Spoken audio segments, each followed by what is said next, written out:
Doctor साहब, मैं आपको बताना चाहता हूँ, वो लोग मुझे लेने के लिए आने वाले हैं। सब मुझसे नफरत करते हैं, मैं क्या करूँ? तरुण, मैंने समझाया था ना तुम्हें, पहले इस तरह बोलना बंद करो। ये सब तुम्हारे दिमाग की कहानियां हैं। नहीं नहीं, मैं जेल नहीं जाना चाहता। एक्सक्यूज मी डॉक्टर, मैंने इन्हें रोकने की बहुत कोशिश की पर इन्होंने सुना ही नहीं। प्लीज डॉक्टर साहब, मुझे बचा लीजिए प्लीज, मैं जेल नहीं जाना चाहता। तरुण, ये मुझसे मिलने आए हैं, प्लीज काम डाउन। किरण, संभालो इसे। जी डॉक्टर। आइए। इस तरह बिना अपॉइंटमेंट आने की कोई खास वजह ऑफिसर? हाँ है। पिछले 2 हफ्तों में आपके पेशेंट से जुड़े हुए कुछ लोगों का कत्ल हुआ है। तो आप पिछले 2 हफ्तों से कहाँ थे? मतलब आप मुझ पर इल्जाम डालने के लिए यहाँ आए हैं, वो भी इस तरह बदतमीजी से, जब मैं अपने पेशेंट के साथ हूँ। ए डॉक्टर साहब, ये गरम तवे की तरह तपो मत। ये क्या है कि अकड़बाजी हम खाकी वर्दी वालों पर ही जचती है। आप जैसे सफेद कोटधारी शरीफ डॉक्टर गर्मी दिखाए शोभा नहीं देता। चलो बताओ, पिछले 2 हफ्ते से कहाँ थे? एक कॉन्फ्रेंस के सिलसिले में लंदन गया था। आप चाहे तो मेरे असिस्टेंट से पूछताछ कर सकते हैं, उसके पास सारी डिटेल्स है। इसलिए किसी भी मर्डर में मेरा कोई हाथ नहीं है। इसका फैसला हम करेंगे। चंदन, इनकी असिस्टेंट से क्रॉस चेक करो कि ये सच बोल रहे हैं कि नहीं, और उसका भी बयान लेना। सर। मतलब आपको मेरी बात पर विश्वास नहीं है? नहीं है डॉक्टर साहब, हमारा काम ही कुछ ऐसा है। हमारी ये वर्दी किसी पे भी बहुत जल्दी विश्वास करने की इजाजत नहीं देती। सर, डॉक्टर साहब ने सही कहा, ये कॉन्फ्रेंस के सिलसिले में लंदन गए थे, लेकिन सर 2 दिन पहले आने के बाद भी ये आज आए क्लिनिक में।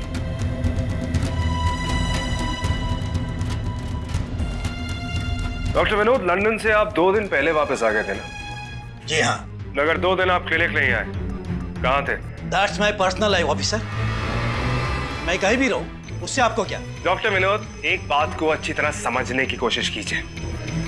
जब दूसरा कत्ल हुआ तो आप इस शहर में वापस आ चुके थे, इसलिए हमारा ये जानना बहुत जरूरी है कि आप कहाँ थे और क्या कर रहे थे। कोऑपरेट, वरना ये जो शक है ना आप पे बहुत भारी पड़ेगा। I don't care officer.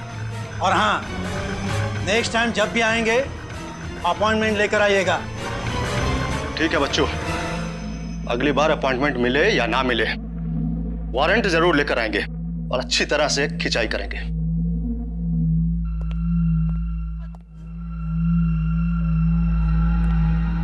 Sir, मुझे तो पक्का यकीन है कि इन सारी हत्याओं में ना ये डॉक्टर का ही हाथ है। करेक्ट बोल रहा है सर। और सांप के ऊपर पैर रख दो तो कैसे झल्ला जाता है, वैसी हालत हो गई थी डॉक्टर की। आनंद, तुम एक काम करो, तुम यहीं रुको और इस पे नजर रखो। सर, उसकी सांसें गिनकर बता दूंगा, आप चिंता ना करो। वेरी गुड, चलो चंदन।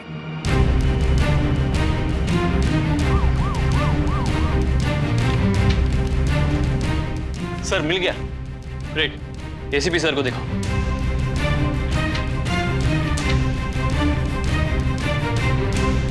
सर, ये रहा वो पेपर आर्टिकल जो इस पेपर कटआउट पे।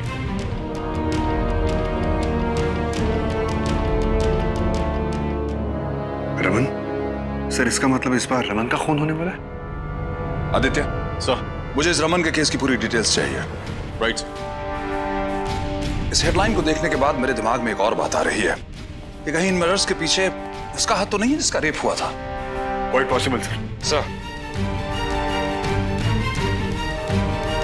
सर, आनंद डॉक्टर पे नजर रखे हुए है। पहला खून जब हुआ तो डॉक्टर शहर में नहीं था सर, लेकिन जब दूसरा खून हुआ है जॉगर्स पार्क में सुमेश का, तो ये डॉक्टर शहर में ही था सर। दैट्स गुड गौतम, लेकिन हमारे शक के दायरे में एक महिला है जो किसी तकलीफ से गुजरी है और शायद अपनी तकलीफ का बदला ले रही है। सर, ये रही उस रेपिस्ट रमन की सारी इंफॉर्मेशन, और जिस लड़की का उसने रेप किया उसका नाम मेघा है। इस रमन को कस्टडी में लो और मेघा के घर की तलाशी लो। अब इस खूनी खेल को रोकना ही होगा।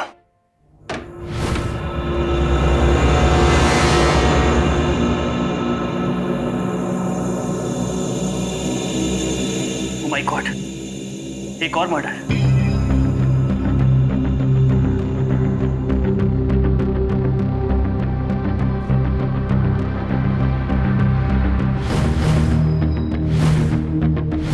रिकॉर्ड है। इस बार भी कत्ल बड़ी बेरहमी से किया गया है।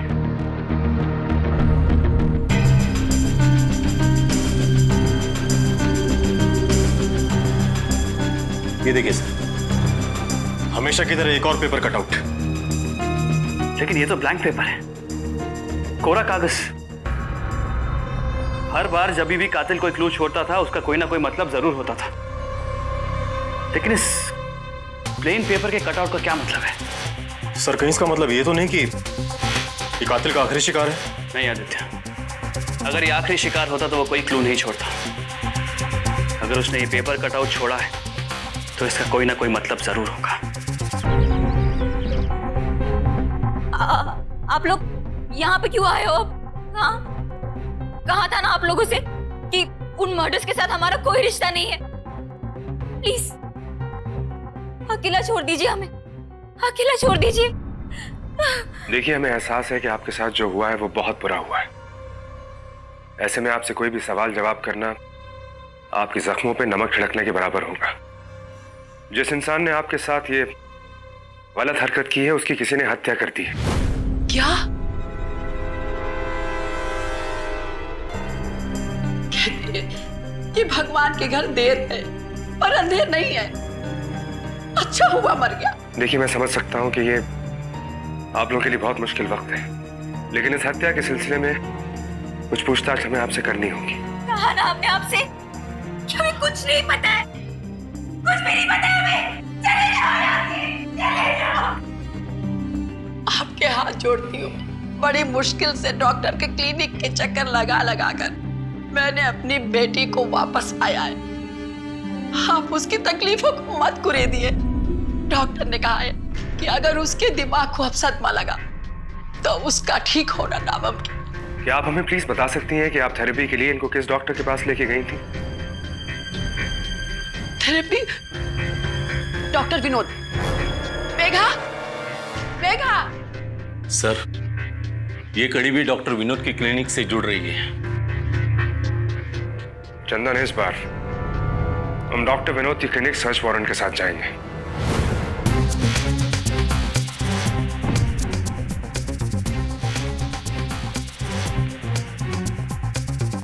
इंक्वायरी कर ली, मुझ पर नजर भी रखवाई, उसके बाद भी कुछ हासिल नहीं हुआ, तो फिर क्यों आए हो आप यहाँ? हर मर्डर की कड़ी आपसे जुड़ी हुई है डॉक्टर विनोद। देखिए, मैंने कहा ना आपको, यहाँ कुछ भी नहीं है। हमारे पास सर्च वारंट है डॉक्टर विनोद, और अपने तौर पे तफ्तीश हम जरूर करेंगे।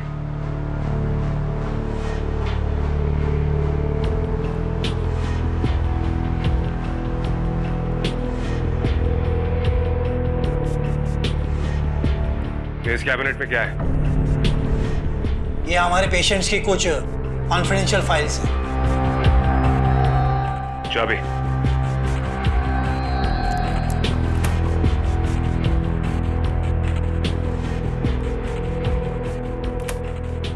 कितनी फाइल्स हैं इसमें? 20 फाइल्स हैं।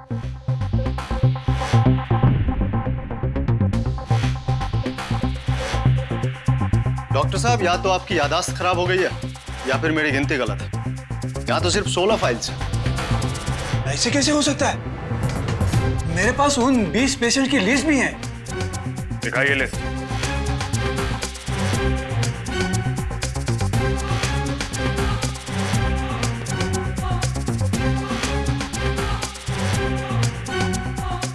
आनंद, चेक करो।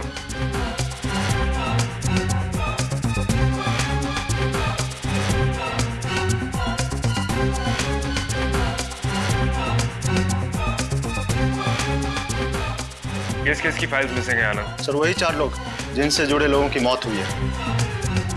ऐसे कैसे हो सकता है? इस कैबिनेट की चाबी तो सिर्फ मेरे पास होती है, तो फिर और कौन हो सकता है?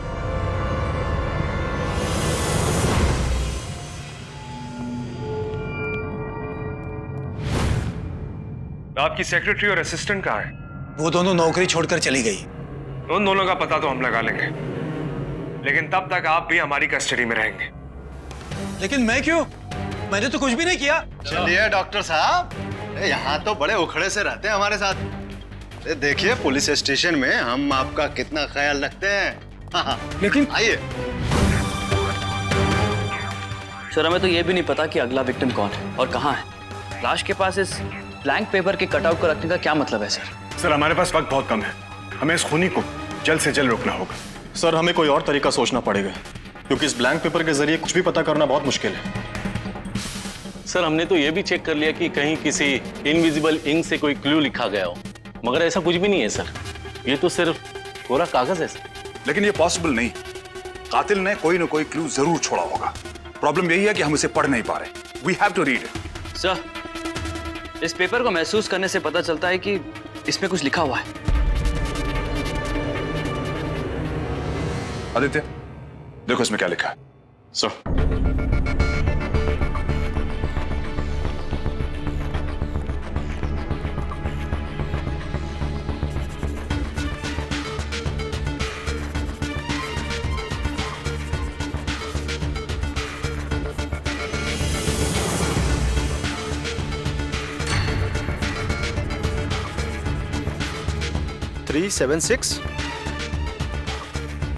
इसका क्या मतलब हुआ सर?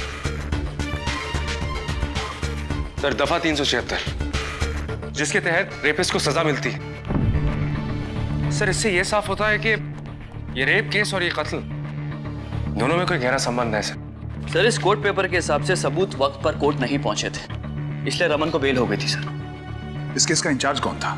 Sir inspector Sandeep. और यही 5वां विक्टिम है सर, और इस वक्त इसकी जान खतरे में है। हमें इस इंस्पेक्टर संदीप को खोजना होगा। इससे पहले कि कातिल इसके पास पहुंचे, हमें इसके पास पहुंचना होगा। इसका एड्रेस खोजो।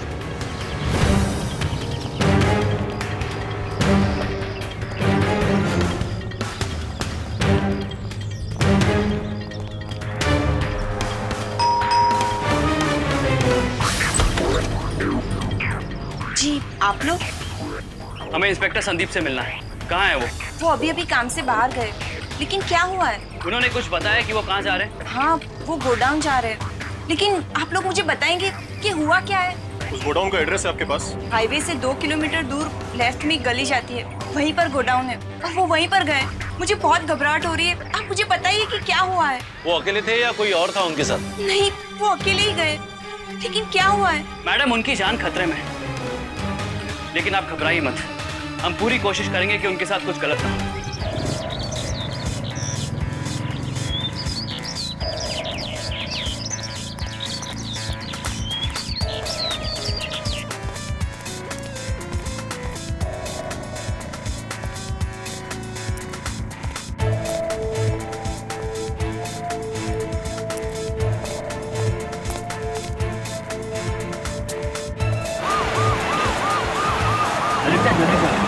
हमें किसी भी हालत में संदीप को पकड़ना है।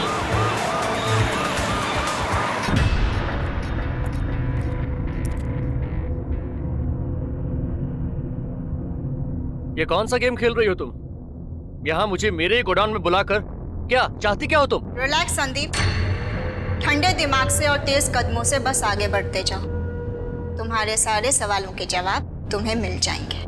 3 दिनों से मुझे फोन पे धमकियां दे रही हो कौन तुम और समझती क्या अपने आप को? 3 दिनों से मुझे फोन पे धमकियां दे रही हो कौन तुम और समझती क्या अपने आप को?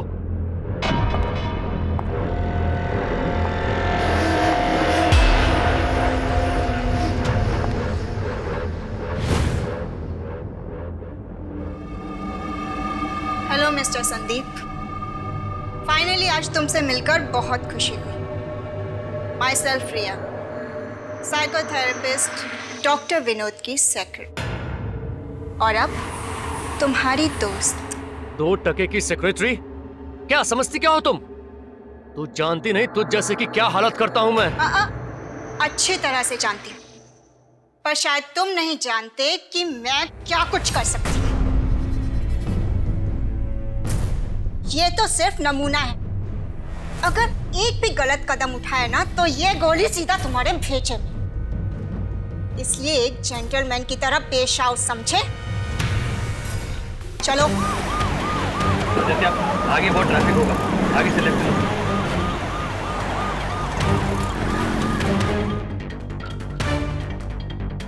ये क्या कर रही हो? क्या बिगाड़ा मैंने तुम्हारा?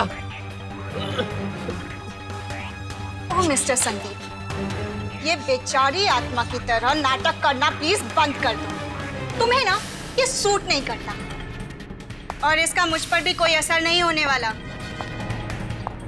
तुम्हें खत्म करके मैं वो सिलसिला खत्म कर देना चाहती हूँ जो मैंने कुछ हफ्ते पहले शुरू किया था। नहीं समझ आया तो समझाती। मैं वो हूं जो कि जुर्म सहने वाली औरतों को इंसाफ दिलाती है। ना ही कोई कोर्ट, ना ही कोई अदालत और ना ही कोई सबूत। सीधा फैसला, सजाए मौत। यानी तुम ही हो वो सीरियल किलर? न्यूज़पेपर में तुम्हारे बारे में ही? नहीं, न्यूज़पेपर में मेरे बारे में नहीं, बल्कि मेरे हाथों मारे गए उन जंगली जानवरों के बारे में आया होगा जिन्हें मेरी अदालत ने सजा सुनाई थी। मतलब वो सब तुमने किया? हाँ, मेरा पहला शिकार, जिसे मैंने भूख से तड़पा कर मार डाला, क्योंकि उसने अपनी बूढ़ी माँ को घर से निकालकर भूखे मरने के लिए छोड़ दिया था। मेरा दूसरा शिकार अपनी पत्नी को बहुत मारता था। मैंने उसके हाथ ही काट दिए। मेरा तीसरा शिकार एक बेवफा पति और हर औरत को बुरी नजर से देखने वाला वहशी दरिंदा। मैंने उसकी आंखें ही निकाल ली। और चौथा एक बलात्कारी। तुम सोच भी नहीं सकते कि मैंने उसके साथ क्या किया। और अब तुम, मेरा पांचवा शिकार। समझ नहीं आ रहा कि मैं तुम्हारे साथ क्या सलूक करूं।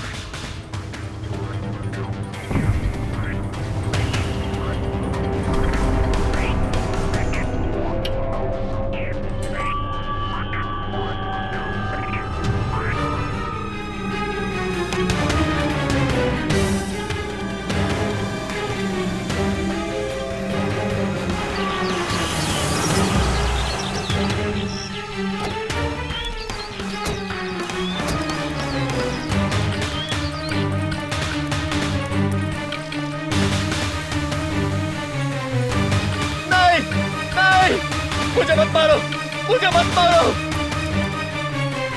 तुम्हारी वजह से एक रेप विक्टिम को इंसाफ नहीं मिल सका। अरे कोई है? तुम्हें तो इसकी सजा जरूर मिलेगी। अरे कोई है? कोई है? बचाओ, बचाओ। सर, ये तो किसी के चिल्लाने की आवाज है, और आवाज कहीं इस तरफ से आ रही है। Let's go.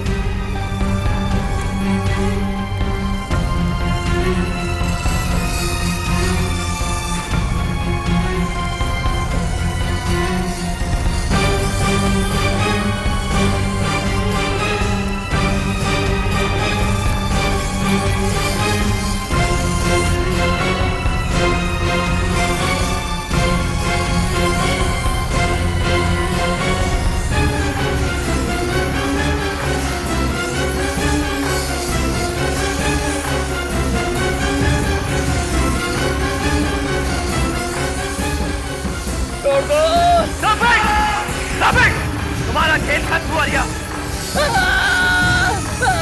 Riya, stop the machine, नहीं तो मैं गोली चला दूंगा। रिया, बचा लो। रिया,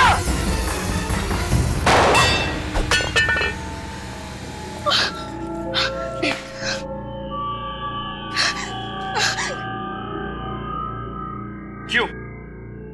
ये सब तुमने क्यों किया रिया? क्योंकि मैं उन औरतों को इंसाफ दिलाना चाहती थी जिनके साथ इस जैसे दरिंदों ने बुरा बर्ताव किया था। इंसाफ दिलाने का मतलब ये नहीं होता कि आप खुद हथियार उठा लो। उसके लिए पुलिस है, कोर्ट है। आपका कोर्ट और आपका पुलिस स्टेशन ऑलरेडी लाखों केसेस के बोझ तले दबा हुआ है। और मुझे फौरन इंसाफ दिलाना था, जो मुझे बचपन में नहीं मिला। मेरा बाप मेरी माँ को छोड़कर भाग गया। मेरी माँ मुझे पाल नहीं सकी, इसलिए उसने मुझे किसी और को गोद दे दिया। उसने मुझे सड़कों पर पाला, भीख तक मंगवाई। जैसे तैसे मैं दूसरों के टुकड़ों तले पलती रही, जीती रही। और उस गुस्से का ये नतीजा निकला, हाँ? मेरी माँ को छोड़कर भागने वाला एक आदमी था, मुझसे भीख मंगवाने वाला एक आदमी था। नफरत है मुझे ऐसे इंसानों से। इसलिए मैंने क्लिनिक से ऐसी औरतों की फाइल्स निकाली और उन्हें हिसाब दिलवाने का फैसला किया। तुम्हारी नीयत कितनी ही साफ क्यों ना हो, तुम्हारा तरीका गलत है। तुम्हें किसने हक दिया कि तुम किसी को सजा दो? तुम्हारा बचपन तो बुरा था ही, अब तुम्हारी हरकतों की वजह से तुम्हारी बाकी की जिंदगी भी जेल में गुजरेगी। ले चलो इसे, और तुम भी चलो मिस्टर संदीप। मैंने क्या किया? मुझे तो पता भी नहीं वो सबूत कौन ले गया। अपनी बकवास बंद करो। जो भी कहना है पुलिस स्टेशन जाके कहना।